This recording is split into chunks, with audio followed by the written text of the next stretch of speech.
La sala del trono está envuelta en un silencio que pesa más que el aire. No es un silencio de respeto, es de miedo. Las antorchas parpadean contra las paredes de piedra, proyectando sombras que parecen moverse solas. Los nobles no se atreven a mirar de frente. Los obispos rezan sin voz. Las damas de la corte se cubren la boca, temiendo gritar. En el centro del salón, hay un trono vacío. O al menos eso parece. Un sirviente tembloroso se acerca, retira el velo de seda blanca y deja al descubierto el rostro pálido, inerte, de una mujer. Su piel está cubierta con ungüentos aromáticos, pero el perfume no logra ocultar el olor de la muerte. Sus ojos están cerrados. Sus labios, sellados para siempre. Sin embargo, sobre su cabeza descansa una corona real. Y entre sus dedos rígidos, un cetro de reina. Esa mujer no está dormida. Está muerta. Y aún así, el hombre que ordenó colocarla allí la llama su esposa. El rey Pedro I de Portugal contempla la escena sin pestañear. Su mirada es fuego contenido. Nadie osa hablar. Nadie respira. Uno a uno, los miembros de la corte son obligados a acercarse. A inclinar la cabeza. A besar la mano de la reina muerta. Todos obedecen. Porque desobedecer a Pedro, sería peor que besar la muerte misma. Y así, ante el espanto de un reino entero, Inés de Castro, fallecida hace 2 años, se convierte en reina de Portugal. Dicen que el amor mueve montañas. Pero este amor, movió tumbas. Y lo que llevó a Pedro a coronar un cadáver no fue locura. Fue amor. Un amor que ardió tanto, que consumió todo a su paso, la razón, la religión y la corona. Pero antes de entender esta escena, tenemos que volver atrás. A cuando Pedro no era un rey, sino solo un joven príncipe que aún creía que el amor podía salvarlo. Pedro, hijo del rey Alfonso IV y de la reina Beatriz de Castilla, había nacido para gobernar, pero no para obedecer. Desde niño mostraba un temperamento fiero, un corazón impetuoso y una voluntad que ni su padre podía domar. Los reyes soñaban con un heredero sabio. Obtuvieron un hombre guiado por la pasión. Cuando llegó a la edad de casarse, el destino, o la política, que es casi lo mismo, decidió por él. Pedro fue prometido a Constanza Manuel de Villena, hija del poderoso don Juan Manuel de Castilla. Una unión entre reinos. Un contrato disfrazado de boda. El día en que Constanza llegó a la corte portuguesa, el aire cambió. Traía consigo un séquito de damas y entre ellas, una mujer que no pertenecía a este mundo. Su nombre era Inés de Castro. Dicen que tenía el cabello del color del oro cuando amanece y una mirada tan profunda que podía detener el tiempo. Cuando Pedro la vio por primera vez, no fue un flechazo. Fue una llamarada. Un incendio que ni la razón ni el deber podrían apagar. A partir de ese momento, cada banquete se convirtió en un campo de batalla. Cada paseo por los jardines, una tentación. Pedro intentaba cumplir su papel de príncipe, pero su corazón ya había elegido. Los sirvientes empezaron a notar sus ausencias, los murmullos crecieron, y hasta Constanza, la esposa legítima, entendió que su enemigo no era una amante cualquiera, sino algo mucho peor, un amor imposible. Lo que comenzó como un secreto se volvió una amenaza para todo el reino. Inés no era una simple dama gallega. Pertenecía a la familia Castro, una de las más poderosas de Castilla, con vínculos directos con la corona enemiga. Y en una época donde Portugal y Castilla vivían en permanente tensión. Amarla era traicionar al reino. Pero Pedro no escuchaba razones. La diplomacia era cosa de su padre. El amor, cosa suya. Durante años, se ocultaron entre pasillos, cartas y encuentros a la luz de la luna. Cada beso era un desafío. Cada mirada, un pacto silencioso contra el destino. Constanza, consumida por la humillación, dio a luz a varios hijos, entre ellos al infante Fernando, el heredero legítimo. Pero ni siquiera la sangre real bastó para traer de vuelta a Pedro. Él vivía en otro mundo. Uno donde solo existían él e Inés. El amor, dicen, es ciego. Pero el suyo era ciego y sordo. Con el tiempo, el rey Alfonso IV comenzó a entender lo que se gestaba. No era solo un escándalo amoroso. Era una bomba política. Los Castro empezaron a ganar influencia sobre Pedro. Sus opiniones se escuchaban en los pasillos del poder, sus nombres se repetían en los consejos. Los nobles portugueses lo murmuraban en voz baja. El heredero del trono está dominado por una mujer castellana. El orgullo del rey no lo soportó. Y en un intento desesperado por salvar la estabilidad del reino, o tal vez solo su autoridad, decidió actuar. En 1344 ordenó el exilio de Inés de Castro. La enviaron a Alburquerque, en la frontera con Castilla. Era el fin. El amor debía apagarse con la distancia. Pero no. Pedro abandonó la corte y fue tras ella. Renunció a sus deberes, a su título, a su futuro como rey, por amor. El príncipe que debía gobernar Portugal eligió el corazón antes que la corona. Y cuando regresaron a Coimbra, no regresaron derrotados. Regresaron más fuertes, más desafiantes, más unidos que nunca. Desde entonces, vivieron como marido y mujer en una finca rodeada de bosques y fuentes, la Quinta das Lágrimas. Allí nacieron 4 hijos. Allí juraron amor eterno. Allí también empezó su condena. El rumor se propagó como fuego. Que Pedro quería legitimar a sus hijos. Que planeaba coronar a Inés. Que el trono podía caer en manos castellanas. Y en ese momento, el amor dejó de ser una historia secreta, para convertirse en una amenaza de Estado. La tensión crecía. El rey escuchaba a sus consejeros hablar de guerra, de traición, de vergüenza. Pero ya era tarde. Pedro había elegido su destino. Y la mecha ya estaba encendida. La mañana del 7 de enero de 1355 amaneció extrañamente silenciosa. El cielo sobre Coimbra estaba cubierto por una niebla tan densa que ni el canto de los pájaros se atrevía a atravesarla. Pedro había partido de cacería al amanecer, sin saber que ese sería el último día de su vida, tal como la conocía. En la casa, Inés jugaba con sus hijos. Sus risas infantiles rompían la calma del lugar, iluminando por un momento ese aire que ya olía a tragedia. Pero entonces, los perros empezaron a ladrar. 3 jinetes se acercaban. Detrás de ellos, un hombre mayor, de porte real y mirada quebrada. El rey Alfonso IV. Cuando Inés lo vio llegar, su corazón se detuvo. Sabía que no era una visita de cortesía. Sabía que la hora había llegado. Salió al encuentro del monarca. Sus rodillas temblaban. Sus manos abrazaban a sus hijos. Y frente al hombre que era su suegro, el padre del amor de su vida, cayó de rodillas. Majestad, mírelos. Son de vuestra sangre. Su voz temblaba, pero su mirada era firme. Rogó por su vida, por sus hijos, por el perdón. El silencio que siguió fue peor que cualquier respuesta. Por un instante, Alfonso vaciló. Vio a aquella mujer joven, hermosa, arrodillada ante él. Recordó a su propio hijo. Pero entonces pensó en el trono, en la iglesia, en la nobleza que murmuraba su debilidad. Y dio media vuelta. Que se cumpla mi voluntad, dijo. Y se marchó sin mirar atrás. Los 3 hombres que lo acompañaban, Pedro Coelho, Álvaro González y Diogo López Pacheco, entendieron la orden sin palabras. Inés fue arrastrada por el cabello hasta el jardín. Sus hijos gritaban. Las criadas suplicaban. El viento trajo el sonido metálico de las dagas desenvainadas. Un grito. Otro. Después, solo silencio. La sangre corrió entre las piedras. Y dicen que tiñó para siempre la fuente de aquel lugar. La que desde entonces se conoce como la fuente de las lágrimas. Cuando Pedro regresó de la cacería, lo supo antes de entrar. El aire olía a hierro, a pérdida, a muerte. Entró corriendo.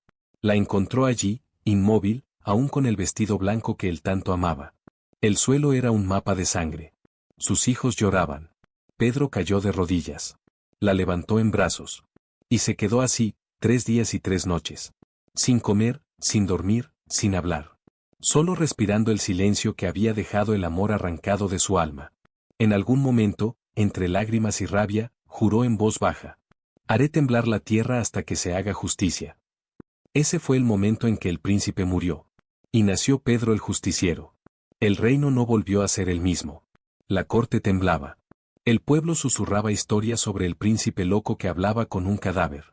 Sobre el hombre que enterró a su amada con sus propias manos. Y aunque el tiempo pasaba, el fuego dentro de él no se apagaba. Al contrario, ardía más. Más oscuro. Más frío. Más letal. Durante meses, Pedro se mantuvo en silencio. Pero sus ojos hablaban de guerra. Sabían que ese silencio no era paz. Era la calma antes de la tormenta. El amor había muerto. Pero el silencio que siguió fue aún más aterrador. Pedro, el príncipe, dejó de hablar. Dejó de comer. Dejó de ser.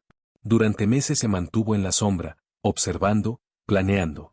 Cuando por fin volvió a hablar, sus palabras fueron tan heladas que nadie se atrevió a replicar. No habrá paz en Portugal, hasta que la sangre de Inés sea vengada. Y así, la guerra civil comenzó. Pedro reunió a sus leales, a los que aún lo consideraban el verdadero heredero. Desde Coimbra hasta las fronteras del norte, encendió el fuego de la rebelión. El reino se fracturó, padre contra hijo, rey contra príncipe, justicia contra corona.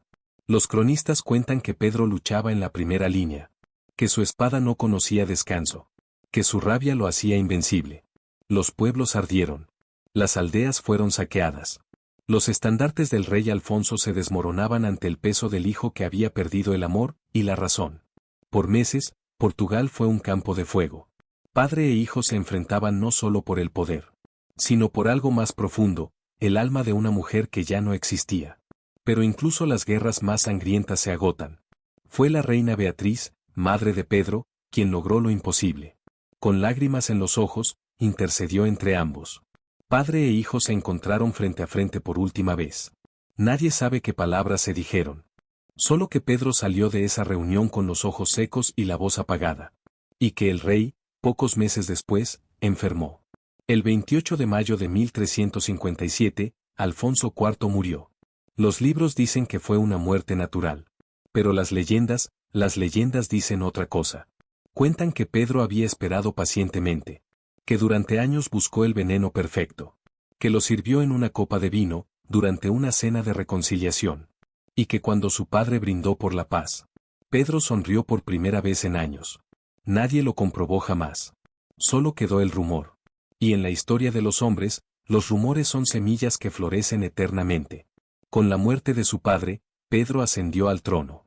Y su primer acto como rey no fue coronarse con oro, sino con venganza. Mandó buscar a los 3 hombres que habían ejecutado a Inés. Uno de ellos, Diogo López Pacheco, escapó a Francia. Pero Pedro Coelho y Álvaro González fueron capturados en Castilla y entregados al rey. Fueron encadenados y llevados ante él, en una sala donde el silencio cortaba como un cuchillo. Pedro no gritó. No insultó. Solo los observó con una calma que daba más miedo que la rabia. ¿Sabéis por qué estáis aquí?, preguntó. Los hombres no respondieron. Entonces, el rey ordenó que se les abriera el pecho, y que se les arrancara el corazón. Uno por el frente, el otro, por la espalda. Cuando los verdugos cumplieron la orden, Pedro se levantó, caminó entre los cuerpos, y mirando los corazones palpitantes dijo: «Mirad, así late el corazón de un traidor». El eco de esas palabras retumbó en toda Europa. Para algunos, fue un monstruo. Para otros, un dios de justicia. Pero para todos, fue el rey que amó tanto, que convirtió la venganza en religión. Sin embargo, algo cambió después de esa noche. Pedro no volvió a sonreír. No volvió a mirar el sol. Solo visitaba una y otra vez la tumba de Inés. Como si buscara algo que ni la muerte ni la sangre habían podido devolverle. Porque la justicia había sido servida. Pero el alma del rey ya estaba condenada. Si has llegado hasta aquí, no te vayas. Porque lo que Pedro hizo después, lo que convirtió su historia en leyenda, fue un acto tan perturbador, tan imposible de creer, que los historiadores aún se debaten si fue locura o amor puro. Han pasado 5 años desde la ejecución de Inés. 5 años desde que el amor fue arrancado del pecho de un hombre y reemplazado por la piedra fría del poder. Pedro ahora es rey de Portugal. Gobierna con justicia, dicen. Castiga con equidad. Protege a los pobres y condena a los abusos. Pero en las noches, cuando el rey no duerme, el justiciero deja paso al hombre. Al viudo que todavía habla con una tumba. Los sirvientes cuentan que a veces se escuchan pasos en los pasillos del palacio. Y la voz del rey susurrando un nombre entre sollozos. Inés. Durante años, Pedro visita el convento de Santa Clara, donde yace su amada. Se arrodilla frente a su sepulcro, acaricia la piedra fría y murmura promesas que ya nadie debería oír. Pero un día, algo cambia. El rey ordena silencio en todo el palacio. Reúne a sus hombres más leales y da una orden que hiela la sangre. Exhumadla. El cuerpo de Inés de Castro es retirado de su tumba, envuelto en seda vieja y flores marchitas. Los monjes se persignan. El aire huele a cera, a tierra y a pecado. Pedro observa. Sus ojos están secos, pero dentro de ellos habita una tormenta. Ordena que la vistan con un traje real. Que adornen su cuello con perlas. Que coloquen sobre su cabeza una corona de oro. Y en sus manos un cetro de reina. La sala del trono vuelve a llenarse. Los nobles, los obispos, los cortesanos. Todos están allí. Pero esta vez no hay música, ni vítores, ni aplausos. Solo miedo. Un miedo tan grande que hace temblar los labios y doblar las rodillas. Frente a todos ellos, Pedro ordena colocar a Inés en el trono. Sus velos caen como nieve muerta sobre la alfombra. La piel blanquecina brilla a la luz de las antorchas. Y con voz firme, el rey declara: Esta es vuestra reina, vuestra legítima soberana, la que amé en vida, y amo más allá de la muerte. El silencio dura una eternidad. Hasta que el rey señala con la mano: Acercaos, rendidle honor. Uno a uno, los miembros de la corte avanzan, temblando. Algunos lloran, otros contienen el vómito. Pero todos obedecen. Todos inclinan la cabeza. Y besan la mano del cadáver coronado. El sonido seco de los labios tocando la piel muerta resuena como un eco maldito. Nadie olvida ese sonido. Nadie se atreve a hablar jamás de lo que vio ese día. Dicen que fue locura. Otros, que fue amor en su forma más pura. Pero lo cierto es que aquel acto selló el destino de ambos para siempre. Tras la ceremonia, Pedro ordenó un cortejo fúnebre que cruzó más de 100 kilómetros, desde Coimbra hasta Alcobaça, iluminando la noche con miles de antorchas. El cuerpo de Inés fue llevado en una procesión lenta, solemne, infinita. Los campesinos lloraban al verla pasar. Los soldados se arrodillaban. Y el pueblo murmuraba: Ella es la reina muerta, y él, el rey que la amó demasiado. Cuando el cortejo llegó al monasterio, Pedro ya lo había preparado todo. Mandó esculpir 2 tumbas de mármol blanco. No una al lado de la otra, sino enfrentadas. Para que cuando llegara el juicio final, lo primero que vieran al despertar fueran sus rostros. Y así lo hizo. Inés fue sepultada frente a Pedro. 2 cuerpos. 2 almas. Un amor que ni la muerte pudo separar. Hoy, más de 7 siglos después, sus sepulcros aún están allí. Majestuosos, intactos, desafiando al olvido. Y cada visitante que los contempla, siente lo mismo. Que la historia de Pedro e Inés no fue solo amor. Fue obsesión, fue justicia, fue condena. Porque Pedro no solo coronó a una muerta, coronó al amor. Y lo convirtió en eternidad. Si este relato te estremeció tanto como a quienes lo vivieron hace siglos, suscríbete y comparte este video para que la historia de Pedro e Inés siga viva. Más allá del tiempo. Más allá de la muerte. Déjanos en los comentarios. ¿Crees que Pedro fue un loco, o un hombre que amó demasiado? Después de la procesión, después de la coronación del cadáver, Portugal despertó distinto. Algunos decían que el reino había enloquecido con su rey. Otros, que por fin tenía un monarca justo, aunque roto. Pedro I gobernó 10 años. Era temido y respetado a partes iguales. Castigaba a los nobles con la misma dureza que a los campesinos. Repartía justicia sin importar títulos ni linajes. Y, cuando lo creía necesario, recorría su reino disfrazado de aldeano para escuchar al pueblo con sus propios oídos. Por eso lo llamaron Pedro, el justiciero. Pero detrás del rey fuerte, seguía habitando el hombre herido. A veces se le veía caminar solo por los jardines del palacio, hablando con el viento, o mirando hacia el horizonte, como si buscara a alguien entre las nubes. Sus consejeros decían que dormía poco, que despertaba en mitad de la noche murmurando el nombre de Inés, y que, más de una vez, había ordenado abrir las puertas de Alcobaça solo para pasar horas frente a su tumba. Con los años, su cuerpo empezó a debilitarse. En enero de 1367, Pedro enfermó. Su respiración era corta, su voz débil, pero su voluntad, intacta. Siguió impartiendo justicia desde su cama. Ordenó liberar a un prisionero injustamente condenado. Firmó decretos. Recibió a sus hijos, tanto los nacidos de Constanza como los de Inés, y les habló con una calma que helaba el alma. Un rey puede vencer con la espada, pero solo se gobierna con el corazón. Pidió entonces que abrieran las ventanas. Quería ver el amanecer una última vez. Una sonrisa leve se dibujó en su rostro.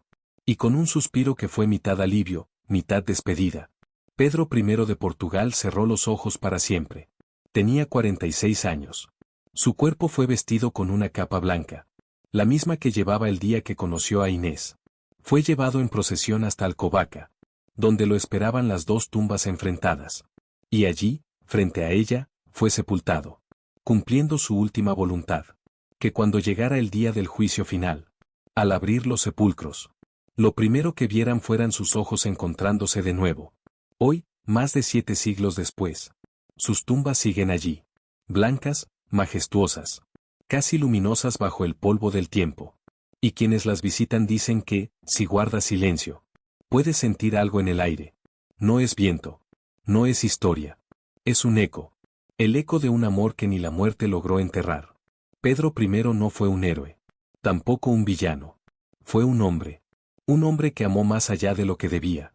Que rompió las leyes del mundo por un sentimiento que ni los siglos han podido apagar. Porque entre la justicia y la locura, hay nombres que no se olvidan.